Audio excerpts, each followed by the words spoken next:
Friends, welcome back in current affairs with UPSC syllabus. आज के इस सेशन में हम 14 और 15 अगस्त दोनों की न्यूज़ को कवर करेंगे क्योंकि 15 अगस्त को नेशनल हॉलीडे था, तो इस वजह से कल का वीडियो नहीं आ पाया था। उसकी न्यूज़ भी आज कवर होगी और 14 अगस्त वाली भी आज के वीडियो में ही कवर होगी। तो बिना समय को गंवाए हम वीडियो को शुरू करते हैं।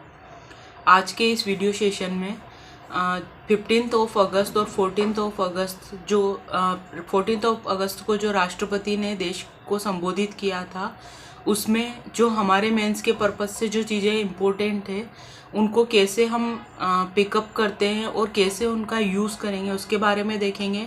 और फिर कल जो मोदी जी ने लाल किले से जो हमारे पीएम ने भाषण दिया है, उससे जो हाईलाइटेड पॉइंट है उसको कैसे हम चूज़ करते हैं और कैसे हम अपने आंसर्स में यूज़ कर सकते हैं, उसके बारे में आज का ये पूरा वीडियो सेशन होने वाला है। और कभी भी जब भी कहीं पे पीएम या प्रधानमंत्री का भाषण होता है या राष्ट्रपति कोई सेंटेंस बोलते हैं या अपना स्पीच देते हैं, तो वहाँ से कोशिश करें कि अपने आंसर में कुछ लिखने का या कुछ पुटअप लेने का ट्राई करें।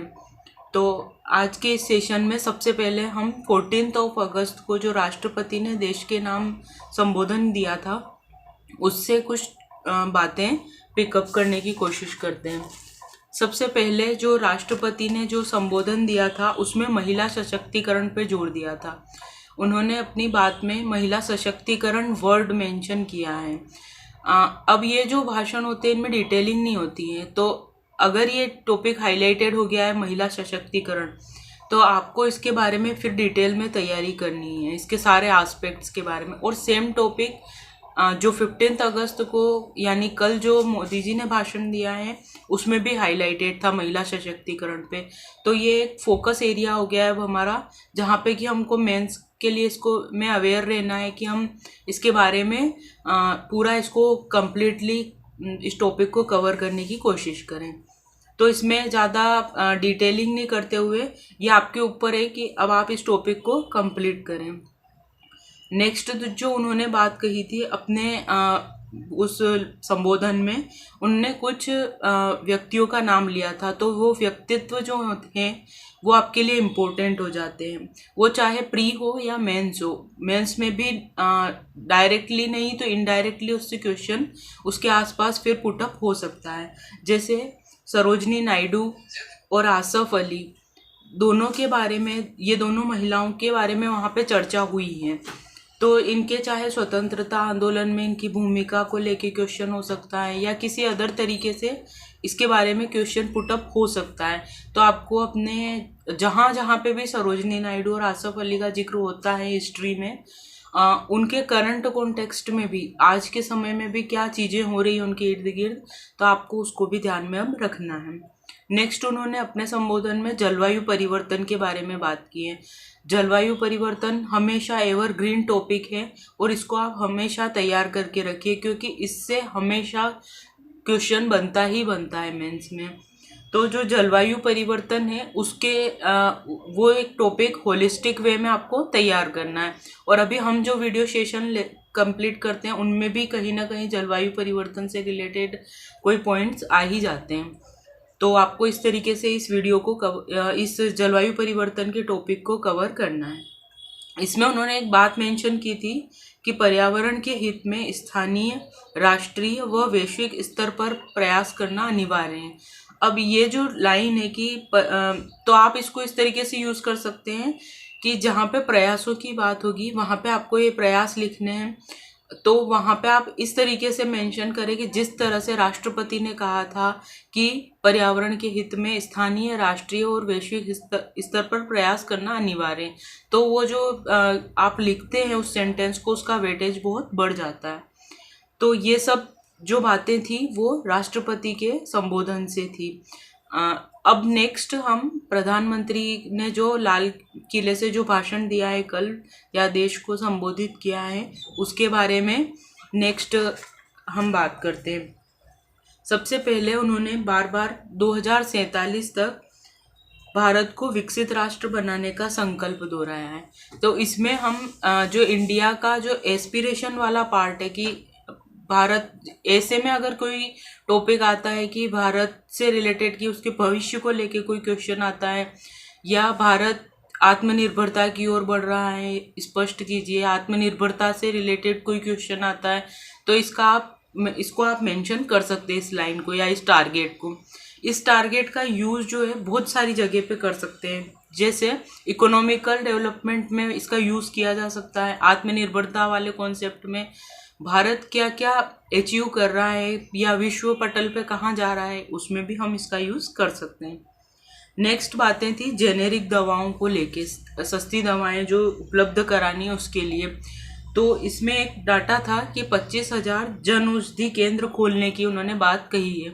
तो अब ये जो डाटा है हम स्वास्थ्य जो टॉपिक है हमारा सिलेबस में, उसमें मेंशन करेंगे।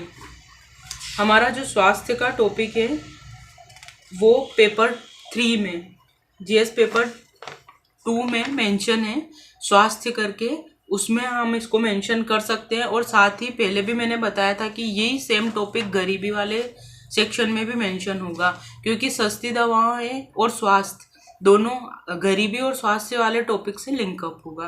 तो आप इस डाटा का यूज़ जन औषधि केंद्र में, स्वास्थ्य में, प्राथमिक स्वास्थ्य सेवाओं में क्या प्रयास किए जा रहे हैं, उसमें अलग अलग तरीके से स्वास्थ्य को लेकर कर सकते हैं। नेक्स्ट उन्होंने बात कही थी ग्रामीण महिलाओं के आर्थिक सशक्तिकरण के लिए। तो अभी जो राष्ट्रपति जी ने संबोधन दिया था उसमें जो महिला सशक्तिकरण बात आई थी वही यहाँ पे आ गई है कि महिलाओं के आर्थिक सशक्तिकरण या सशक्तिकरण, ये दोनों टॉपिक आपस में लिंकअप है। तो जब भी महिला सशक्तिकरण की बात आएगी तो आप इस पॉइंट को हाईलाइट कर सकते हैं। उन्होंने कहा था कि ग्रामीण महिलाओं के आर्थिक सशक्तिकरण के लिए 15,000 महिलाओं को खेती की समृद्धि के लिए ड्रोन को चलाने और उसके रखरखाव के लिए प्रशिक्षण देंगे। तो ये टॉपिक कृषि से भी जुड़ेगा। कृषि में महिलाओं का जो रोल है उससे रिलेटेड अगर क्वेश्चन आता है वहाँ पे भी लिंक होगा, महिला सशक्तिकरण के साथ लिंक होगा, ग्रामीण समाज में महिलाओं के सशक्तिकरण के साथ भी ये लिंक होगा। नेक्स्ट एक और पूरे उनके इंटायर जो उनका भाषण था उसमें 3 वर्ड्स उन्होंने यूज़ किए, परिवारवाद, तुष्टीकरण और भ्रष्टाचार। अब जो भ्रष्टाचार है वो तो डायरेक्टली हमारे सिलेबस में मेंशन है, पेपर 4 में भी है और पेपर 2 में भी डायरेक्टली मेंशन किया हुआ है, और कहीं ना कहीं पे ये पेपर 3 में भी मेंशन हो जाता है, जहाँ पे बैंकों से रिलेटेड धोखाधड़ी और इसके बारे में जब बात आती है तो ये भ्रष्टाचार अब हमारे सिलेबस में डायरेक्टली मेंशन है। लेकिन परिवारवाद और तुष्टीकरण नामक जो टॉपिक है ये दोनों ही हमारे इसमें मेंशन नहीं है, लेकिन ये इनडायरेक्टली जो राज्य में राजनीति जो टॉपिक है हमारा पेपर 2 के साथ में लिंकअप है। इस पेपर 2 में ये लिखा हुआ है राजनीतिक व्यवस्था करके। तो वहाँ पे राजनीतिक व्यवस्था में हमारी जो राजनीतिक व्यवस्था है उसमें अभी परिवारवाद जो है और तुष्टीकरण ये हमेशा से एक हिट टॉपिक के रूप में रहे हैं। तो आपको ये टॉपिक कंप्लीट करने हैं।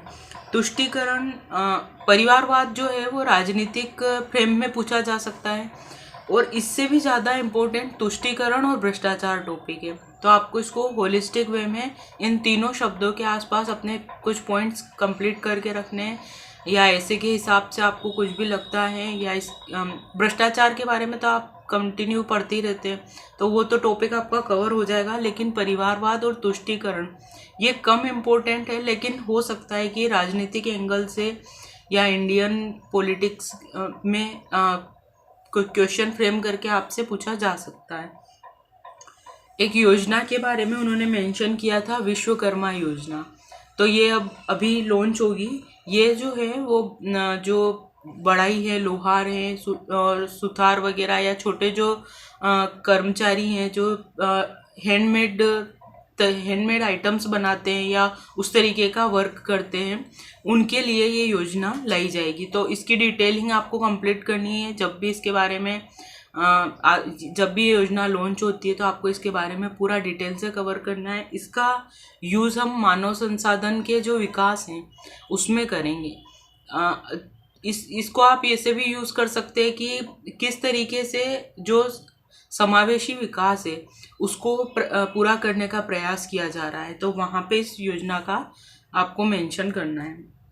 नेक्स्ट कुछ योजनाओं के बारे में उन्होंने जिक्र किया था, तो आपको उसके बारे में भी पता करना है ताकि प्रीलिम्स या मेंस दोनों में आप उसका यूज़ कर सके। जैसे अग्निपथ योजना, one rank one pension, vibrant village program, ये तीनों योजनाओं के बारे में उन्होंने चर्चा की है। तो आपको इनके बारे में डिटेल अपने हिसाब से कवर करना है। ये पुरानी है योजना है, तो आप अपने हिसाब से इसे कंप्लीट करना। फिर नेक्स्ट उन्होंने युवाओं के बारे में बात की है। युवाओं की मदद ने भारत को दुनिया का तीसरा सबसे बड़ा स्टार्टअप पारिस्थितिकी तंत्र बनने में मदद की है। अब जब युवाओं के बारे में क्वेश्चन आएगा तो वहाँ पे हम युवा शक्ति के बारे में या युवाओं डेमोग्राफी से रिलेटेड अगर कोई क्वेश्चन आता है और वहाँ पे युवाओं की बात होती है, वहाँ पे हमको इस पॉइंट को ज़रूर यूज़ करना है कि इसको इस तरीके से यूज़ करेंगे कि प्रधानमंत्री ने भी अपने संबोधन में ये बात कही थी, ठीक है। और सेकेंडली इसका यूज़ स्टार्टअप में भी किया जा सकता है। स्टार्टअप से रिलेटेड अगर कोई क्वेश्चन आता है तो वहाँ पे भी आप इस लाइन को यूज़ कर सकते हैं। अब उसके साथ साथ उन्होंने स्टार्टअप के लिए योजनाएं बनाई, योजनाओं का जिक्र किया था। तो स्टार्टअप जब शुरू हुआ था तो तब इसका जिक्र हुआ, लेकिन धीरे धीरे इसकी योजनाएं आती गई। तो जब स्टार्टअप से रिलेटेड कोई क्वेश्चन आता है या इंडियन इकोनॉमी के कॉन्टेक्स्ट में कि क्या डेवलपमेंट हो रहा है, स्टार्टअप्स को कैसे प्रमोट किया जा रहा है, या आर्थिक व्यवस्था इंडियन इकोनॉमिक डेवलपमेंट के बारे में स्टार्टअप का जिक्र आता ही आता है। तो एक साइड से आपका एक टॉपिक कंप्लीट हो जाएगा कि स्टार्टअप के लिए क्या क्या योजनाएं चलाई गई हैं। तो आप चाहें तो लिख सकते हैं fund of funds, startup India seed fund scheme, credit guarantee scheme और स्टार्टअप इंडिया पहल। अब आप इनके बारे में थोड़ा थोड़ा अपने हिसाब से सर्च करके और कंप्लीट कर लेना। नेक्स्ट है, उन्होंने बताया था, उन्होंने अपने अभी जो 15 अगस्त था उसमें विशेष अतिथि के तौर पे ग्राम पंचायत प्रधानों को बुलाया है। अब ये जो टॉपिक है वो पंचायत जो या स्थानीय स्वशासन जो हमारा टॉपिक है वहाँ पे लिंक होगा कि किस तरीके से जो लोकतांत्रिक विकेंद्रीकरण है उसको अचीव करने की कोशिश की रही, उसको कैसे मजबूत करने की कोशिश हो रही है, या ग्राम पंचायतों को कैसे मजबूत किया जा सकता है, या इंडिया और लोकतांत्रिक विकेंद्रीकरण दोनों को के एस्पेक्ट्स में अगर कोई क्वेश्चन आ जाता है वहाँ पे आप इसको मेंशन करें कि किस तरीके से सरकार जो हमारा निचला लेवल है स्थानीय स्वशासन का उसको ऊपर के लेवल तक जोड़ने की कोशिश कर रही है, जो कि लोकतांत्रिक विकेंद्रीकरण का एक आधार है। और जो बॉटम अप और जो अप्रोच थी उसको भी ये हाईलाइट करता है। तो आप इसको इस तरीके से यूज़ कर सकते हैं। फिर एक टर्म यूज़ किया है उन्होंने, रिफॉर्म, परफॉर्म, ट्रांसफॉर्म। तो आप इसको कार्य संस्कृति के एक हिस्से में अलग अलग जगह पे यूज़ कर सकते हैं। एक टर्म है जिसका कि आप अपने हिसाब से यूज़ कर सकते हैं। कहीं पे अगर जलवायु की बारे में बात आती है वहाँ कर सकते हैं, कार्य संस्कृति के बारे में आती है वहाँ, किसी योजना को इम्प्लीमेंट करने के वहाँ पे यूज़ कर सकते हैं कि क्या किया जाना चाहिए आगे की राह, वहाँ पे आप इसको सुझाव के तौर पे लिख सकते हैं कि हमने रिफॉर्म, परफॉर्म, ट्रांसफॉर्म की नीति पर बल देना चाहिए। फिर नेक्स्ट उन्होंने भी कुछ व्यक्तित्व के बारे में चर्चा की है, जैसे कि भगत सिंह, सुखदेव, राजगुरु, श्री अरविंदो, स्वामी दयानंद, रानी दुर्गावती और मीराबाई। आपको इनके बारे में डिटेल्स से तैयार करनी है और इनके बारे में आपको पता करना है कि इनका क्या योगदान रहा है। ये प्रीलिम्स और मेंस दोनों में इनके आसपास क्वेश्चन फ्रेम हो सकते हैं। फिर वापस महिलाओं के बारे में एक डाटा है कि स्वयं सहायता समूहों में 10 करोड़ महिलाएं जुड़ी हुई हैं। तो ये आप स्वयं सहायता पे रिलेटेड कोई क्वेश्चन आता है तो वहाँ पे भी लिंक अप कर सकते हैं। अगर कोई क्वेश्चन आता है डायरेक्टली महिला सशक्तिकरण तो वहाँ पे भी इसका यूज़ कर सकते हैं। फिर एक और उन्होंने टर्म यूज़ किया है डेमोग्राफी, डेमोक्रेसी, डाइवर्सिटी। तो इसका यूज़ हम उन्होंने इसमें ये एक बात मेंशन की थी कि भारत के हर सपने को पूरा करने का सामर्थ्य रखती है ये तीन शब्द। तो आप इसको मल्टीपल तरीके से यूज़ कर सकते हैं इस टर्म को। एक टर्म है जो कि आप डेमोक्रेसी में यूज़ कर सकते हैं, जब विविधता की बात आती है वहाँ यूज़ कर सकते हैं। डेमोग्राफी से रिलेटेड क्वेश्चन आता है तो वहाँ पे भी यूज़ कर सकते हैं। नेक्स्ट था युवाओं से रिलेटेड कि टीयर 2 और टीयर 3 जो शहर होते हैं वहाँ से भी युवा अब आगे बढ़ रहे हैं, जो कि आप उसमें डेमोग्राफी का जो क्वेश्चन आएगा वहाँ पे यूज़ कर सकते हैं कि किस तरीके से युवा जो है आधार बन रहे हैं और जो विकास है वो किस तरीके से छोटे छोटे शहरों में जा रहा है और वो कैसे हमारी इकोनॉमी को बूस्ट कर रहा है। कोऑपरेटिव, मत्स्य पालन, स्वास्थ्य और पशुपालन, इन सभी शब्दों का यूज़ उन्होंने अपने संबोधन में किया है, तो आपको इनके आसपास भी अपनी तैयारी रखनी है। Renewable energy, green hydrogen, deep sea mission, quantum computer, nano urea, nano DAP, woman lead development, ये भी कुछ टर्म्स थे जिनके बारे में उन्होंने अपने भाषण में मेंशन किया था इनको। तो आपको इनके आसपास भी अपनी तैयारी रखनी है, क्योंकि ऐसी जगह से जो टर्म्स निकलते हैं वो अपने आप में इम्पोर्टेंट हो जाते हैं, तो आपको उनके लिए अपनी प्रिपरेशन कंप्लीट रखनी है। नेक्स्ट उन्होंने बात कही थी संतुलित विकास के लिए एस्पिरेशनल डिस्ट्रिक्ट, एस्पिरेशनल ब्लॉक।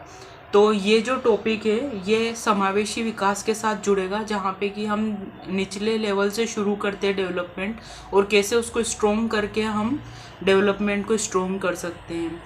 तो ये वहाँ पे होगा। और क्षेत्रीय विकास को लेके अगर कोई क्वेश्चन आता है तो वहाँ पे भी आपको इसको लिंक करना है।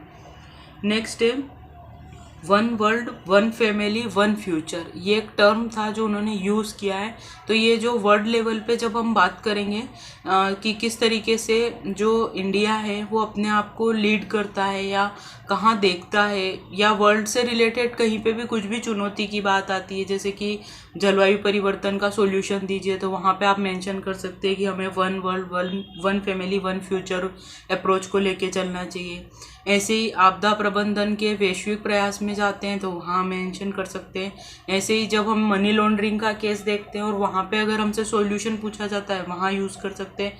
तो मल्टीपल तरीके से जहाँ पे भी कोई वैश्विक समस्या है, आतंकवाद से रिलेटेड हो सकता है, जब भी वैश्विक समस्या के बारे में बात आएगी और सॉल्यूशन पूछा जाएगा तो वहाँ पे हम इस टर्म को यूज़ कर सकते हैं।